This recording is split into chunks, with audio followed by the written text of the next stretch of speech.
And as far as somebody saying they're Wahhabi, that's haram to even say that. Do you know why? Who knows it's wrong to say that? Why? Why? That's the name of Allah. Al-Wahhab. Is it? Is that the name of Allah? Do you not remember I was just talking about in another section, don't make fun of Allah's names?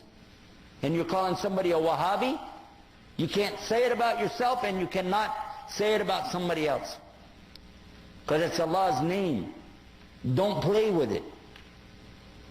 And by the way, the people who played with that were the enemies of somebody, but they didn't want to call him by his name, his followers by his name, so they called it by his father's name.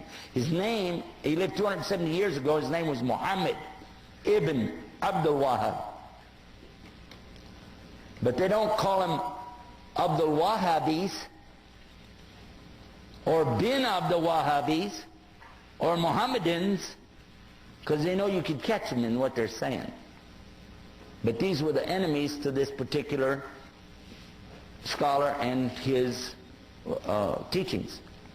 What he was saying is that basically you shouldn't worship people in their graves, and you shouldn't worship the grave site, and you shouldn't build these big temples in there to go to. And his followers tore down those places in the graveyards, and they became so angry that instead of dealing with the fact, he brought the proof.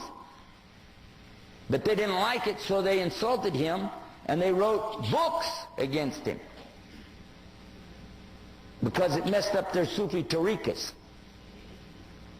Okay? So they did that, and they lied, and they keep on lying until today. But I've read his books. He's got the best book I ever read, translated to English, on Tawheed, and it's called Kitab al-Tawheed. How many of you heard about it?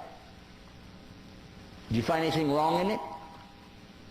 He quoted the book of Allah. And they can't argue with that, so they just said a label, Wahhabi. What really happened over 200 years ago, there was a student of knowledge who memorized the Quran when he was not even a teenager yet. He studied all of the fiqh, jurisprudence of the Hanafi. Then he began to study others, and his father, who was a scholar, told him to stop. Just stay with what we have. He said, I want to learn the others. His father almost disowned him because of it. It was very upsetting. You know, don't do that. But he wanted to learn all of it so he could understand, and he began to learn quite a bit. He became convinced that he needed to learn more, and he discovered through this learning that the people of his time were making a grave mistake. I use the right word too, because they were worshiping at graves. They were literally going to graves and calling upon dead people to help them. Righteous people, good people.